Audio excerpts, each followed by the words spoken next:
Pwede po bang bago po kita ihatid sa bahay niyo, ma'am, dadaan muna tayo sa sa Biglang Liko, ma'am.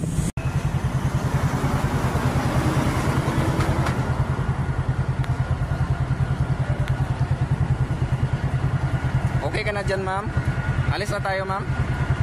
Ang ganda ng aking pasahero. Ma'am, saan ka po, ma'am, magpapahatid? Sa bahay niyo po. Sama po ako. Pwede po bang bago po kita ihatid sa bahay niyo, ma'am, dadaan muna tayo sa sa Biglang Liko, ma'am. Alam niyo po 'yun, ma'am? Ay, hindi niyo po alam 'yun, ma'am. Sige, ma'am, ako po ang bahala.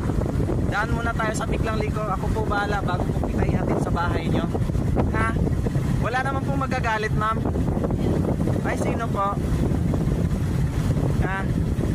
Sige, ma'am, daan po muna tayo sa Biglang Liko bago po kita ihatid sa bahay niyo, ma'am, ha?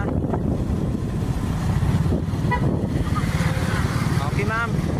So ayan mga idol, nag-order na nga muna kami ng McDo at kakain muna kami dito sa McDo.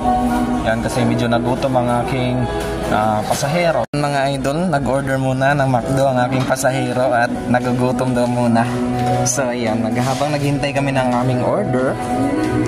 So ayan mga idol, bago ko nga ihatid yung aking pasahero sa kanyang paroroonan, no?